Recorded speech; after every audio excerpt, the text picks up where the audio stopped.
I got Mar-a-Lago'd. I did not get, you know, they didn't kick in. Didn't my get door. Roger Stone. I did not get Roger Stoned, okay? Wow. And, but, you know, they knocked on my door. I told them right at the door, I said, hey, I'm a protected whistleblower. But they come in anyways. And so I believe at this point, I'm just cooperating with them because I got nothing to hide, you know, nothing to hide. So I'm talking to him. This guy's interviewing me. He's asking me all these questions. You know, did you sell any of this information to, to foreign adversaries? And I'm like, no, of course not. I'm a whistleblower, man. I contact the IG. You can find out all this.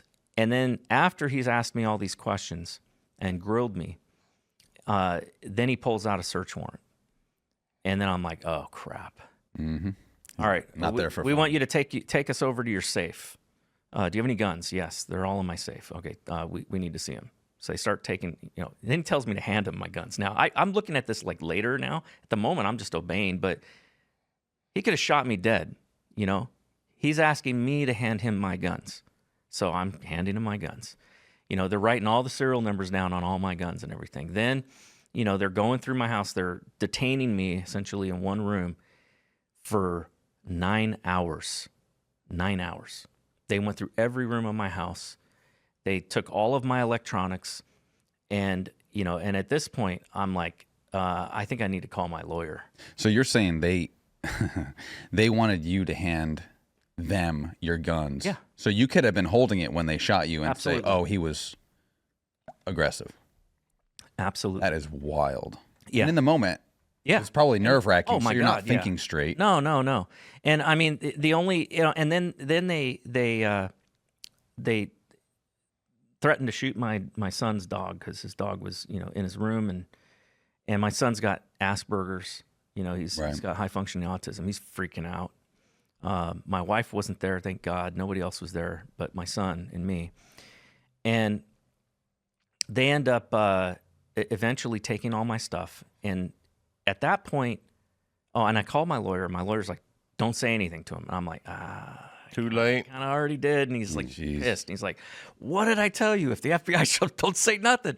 And I'm just like, you know, sorry, man. The assumption is that they're there to do something, you know, good work, that you're protected, and so it does make sense as to why people do that. But Sure. yeah, anytime the government is at your door, don't talk to them unless you get a lawyer. So the next thing that happens is of course we immediately get in touch with, you know, our defense attorney that we had spoken to ahead of time, just in case this kind of thing happens, and that she ends up asking for the search warrant. So I sent it over to her, and she's like, where's the Schedule B?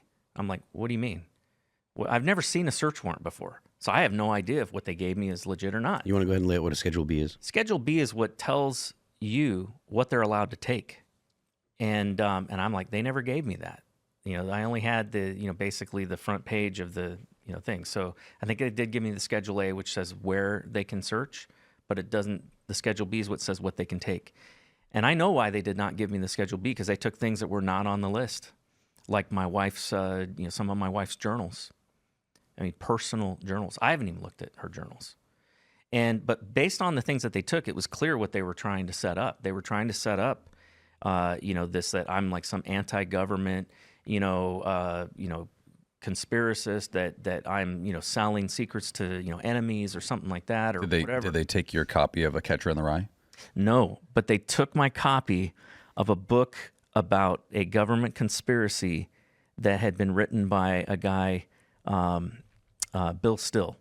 And it was, he had written about a conspiracy by Nixon to overtake, the government, to basically, to plan a coup. And his father had been involved in that case, and so he had written a book about it and had signed it, and I had it in my possession. But that was the only book they took, and so I knew at that point they had been surveilling me, because my point of contact in getting me in touch with Devin Nunes was Bill Still. Mm. So how long did this go on, though? You said like 10 years? No. So they it was like 2 or 3 years. So Still I didn't a long starting time, in 2016 and then 2017. 27. Oh, that's right. 2017. You did say that. 2017, October 31st was when I made my first disclosure to George Pappas. Then it was during the Trump administration. Yes. Okay. Yeah. There was no way I was going to do this under a Clinton administration. Hell no, or even Obama. But I end up. It took almost a year to get to the point of being able to get those documents into the hands of both the intel committees, and then like I said, 5 months later they're raiding me. But I had seen the signals. I already knew I was being surveilled because I had all of the. And the raid was coming in 2018 then? Yes. Okay. Yeah, it came. November 14th, I think. Okay. And but yeah, it really screwed up Thanksgiving. So does Trump not know about this at the time? And No. they're just not telling the right people. No, he doesn't. They're covering it up. Trump had no. Remember, Trump's under investigation. Jeez. That's right. So they have no. They have no. Keeping him busy. He's staying out of the FBI because he's under investigation. By all the people, by the way, that I'm ratting on. Yeah. Sure. I mean, it's really a bad situation for me. But I end up. This guy, the lead FBI agent who's involved, goes on his own personal witch hunt, starts going and interviewing neighbors and friends and people, and not just interviewing them and asking them benign questions. He's asking them questions that are kind of like painting this impression of who I am. That Sure, he's not. sure. Leading question. Yeah, leading questions. He's by himself, so that breaks and violates FBI protocol. You're supposed to always have two agents when they're interviewing somebody. Mm-hmm. But he's there by himself. He's asking, leading questions. The guy's destroying my reputation in the small community of Union Bridge, where I'm at. When he doesn't get any dirt on me, he then starts going after my kids. He goes, they've been spying on me now, at this point for who knows how long. I'm guessing probably 2 to 3 weeks before the raid, they probably had surveillance taps on me and everything. And I had Do you have any sense of what kind of surveillance were they monitoring? Was it like wiretaps, monitoring your emails and stuff, or yes. What do you think? I know for a fact that they had access to all of my social media, even private messaging. They had access to my phone. They were listening to my conversations. The reason I know that, by the way, is my lawyer, the day before they raided, he calls me up and he's like, hey, he starts off every conversation I ever have with him on the phone. This is a attorney-client privilege conversation, blah, blah, blah. And he says it just in case anybody's listening, but they don't care. No. So, but he says that. And then he says, hey, we need to get that thumb drive out of your house and somewhere safe now that we're done, doing all of this. And he says, so let's talk tomorrow about where we can do that. Do you think that was the impetus to go then? They raided me the next day. So Wow. in the morning, I think it was 9 a.m. the next morning.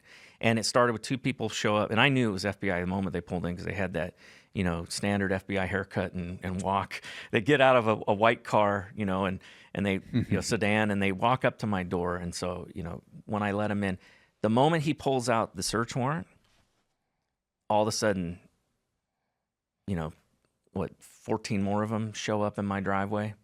So is it illegal at that point in your protected status and everything? Is it illegal to surveil you, or is it customary?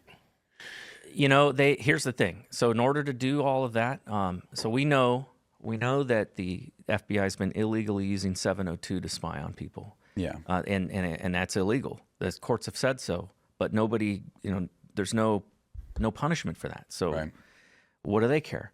But the other thing that was really strange was the Daily Caller breaks the story because the New York Times gets a tip, and somebody at the Daily Caller had a spy inside New York Times, and they were going to write a hit piece on me the next day. So he contacts my lawyer like midnight, like, hey, I've got word that your client's going to have a hit piece written on him the next day in New York Times. Would you please, consider giving me an exclusive, and we'll let you get your side of the story out. So he reluctantly agrees, and he gives them an interview. If you do a search for Dennis Nathan Cain whistleblower, and you'll find it. But yeah, so he ends up basically giving this interview, and then the story breaks, nationwide, international news even, and but yeah, somebody leaked my name to the press. And the Daily Caller then does a follow-up, and they do, that's the article right there. they do a follow-up where they actually do a FOIA request to the magistrate that signed off on the search warrant. And get this, a Clinton-appointed federal judge put a seal on an answer to a question that they had their lawyers look at and meticulously come up. The lawyers had come up with one question that they would ask that they found that there was no justification for holding back information on. And it was the judge notified that Dennis Nathan Cain was a protected whistleblower under the Intelligence Community Whistleblower Protection Act? And a Clinton-appointed judge puts a seal on that answer, and then she seals her justification for putting a seal on that answer. Thanks for watching this clip from the Culture War podcast. We're live every Friday, 10 a.m. to noon, so subscribe and come hang out.